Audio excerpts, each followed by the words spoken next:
అండి. ఈరోజు వీడియోలో అయితే మీకు ఒక న్యూ వెరైటీ చిక్కుడుకాయనైతే పరిచయం చేస్తాను. వీడియో అనేది స్కిప్ చేయకుండా చూడండి. చిక్కుడు తీగకు ఎలాంటి జాగ్రత్తలు పాటించాలి అనేది మీకు మధ్య మధ్యలో చెప్తూ ఉంటాను. అయితే ఫస్ట్ ఇక్కడ నేను ఈ మడిలో 2 చిక్కుడు విత్తనాలు అయితే నేను మే లాస్ట్‌లో అయితే వేసుకున్నాను. ఆ 2 విత్తనాలు కూడా నాకు చాలా చక్కగా మొలిచాయి. తీగ అనేది ఈ విధంగా అల్లుకుపోయింది. అయితే ఫస్ట్ ఇక్కడ ఈ చిక్కుడు వెరైటీ వచ్చేసి ఇది పర్పుల్ చిక్కుడు అండి. ఇది మనకు 365 డేస్ కాస్తూనే ఉంటుంది. మనకు మార్కెట్‌లో మీరు ఎక్కడ వెతికినా కానీ ఈ కలర్ చిక్కుడుకాయలు అయితే మనకు దొరకవు. చాలా అరుదుగా ఉంటాయి. ఓన్లీ మనము మన గార్డెన్‌లోనే పండించుకోవచ్చు. అయితే ఫస్ట్ ఈ కాయలు చూడండి. ఒక్కొక్క గుత్తికి ఎన్ని కాయలు ఉన్నాయో చిక్కుడుకాయలు అనేవి బంచెస్‌గా చాలా చక్కగా ఉన్నాయి. ఆ కలర్ కూడా చూడండి మీరు. ఆ పచ్చటి ఆకుల మధ్యలో ఆ పర్పుల్ కలర్ కాడ దానికి పర్పుల్ కలర్‌లో చిక్కుడుకాయలు చూడటానికి కూడా చాలా అందంగా ఉంది. అయితే నేను ఈ చిక్కుడు విత్తనాలు పెట్టుకున్న మడి వచ్చేసి నేను ఈ మడిలో డ్రాగన్ ఫ్రూట్స్ మొక్కలైతే పెట్టుకున్నాను.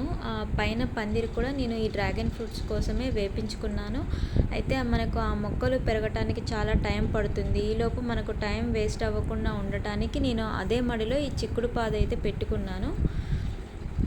ఈలోపు మనకు ఈ చిక్కుడు తీగ నుంచి మనం కాయలైతే తీసుకోవచ్చు. ఈ పక్కన కూడా మొత్తం ఈ డ్రాగన్ ఫ్రూట్స్ కోసమే పెట్టించాను. అయితే ఇప్పుడు ఈ చిక్కుడు పాదుకు వచ్చేసి మనకు ఆ పువ్వులు కూడా చూడండి పర్పుల్ కలర్‌లోనే ఉంటాయి. ఈ మొక్క నుంచి మనం చిక్కుడుకాయలు తీసుకోవటమే కాకుండా మన గార్డెన్‌లో ఉండటం వల్ల ఆ మొక్కని చూసినప్పుడు చూడండి మీరే ఎంత అందంగా కనబడుతుందో.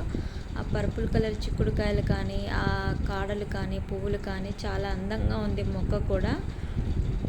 ఇంకా వీటినైతే ఇప్పుడు నేను కోసేస్తున్నాను. కాయలు కూడా చాలా హెల్తీగా వచ్చాయి మనకు. ఎలాంటి పురుగు అనేది రాకుండా. నాకైతే ఈ కలర్ చూసే నేను ఈ చిక్కుడు పాదనైతే పెట్టుకున్నాను. చాలా బాగా నచ్చింది ఈ కలరు. ఎప్పుడైనా సరే మనము మార్కెట్‌లో మనకు మామూలుగా దొరికే చిక్కుడుకాయలు కాకుండా ఇలాంటి కొత్త వెరైటీలు అనేవి మనం ట్రై చేస్తూ ఉండాలి. మన చేతుల్లోనే ఉంది కదండి పెంచుకోవటము. ఎప్పుడు తినేవే కాకుండా ఇలాంటివి కూడా మనం పెంచుకొని తింటూ ఉంటే వాటిలో ఉన్న పోషకాలు కూడా మనకు అందుతాయి. అయితే ఎప్పుడైనా సరే మనము ఇలా బ్రైట్‌గా ఉన్న కలర్స్ ఉన్న కూరగాయలను కూడా తినటం అనేది అలవాటు చేసుకోవాలి. దీంట్లో కూడా మనకు క్యారెట్‌లో, బీట్రూట్‌లో ఎలాంటి పోషకాలు ఉంటాయో అలాంటి పోషకాలే వీటిల్లో కూడా ఉంటాయి. ఆ కలర్‌లో పోషకాలు అనేవి ఉంటాయి కాబట్టి మనము ఇలాంటి బ్రైట్ కలర్స్ ఉన్న కూరగాయలు తినటం కూడా చాలా మంచిది. ఇంకా ఇలాంటివి మన గార్డెన్‌లో పెంచుకుంటూ మనము తింటూ ఉండాలి.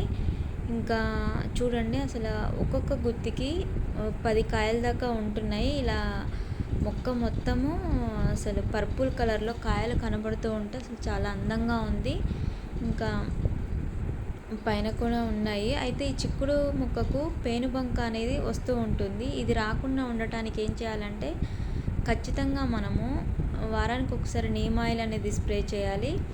తర్వాత కొంచెం బూడిద అనేది ఆ మొక్క మీద చల్లుతూ ఉండాలి. దానివల్ల పేనుబంక అనేది రాదు. ఇంకా పైన చిక్కుడుకాయలు ఉన్నాయి.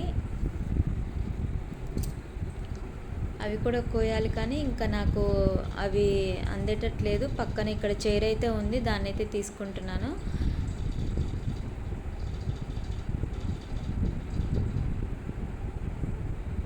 చూడండి ఒక బంచ్‌కి ఎన్ని కాయలు ఉన్నాయో.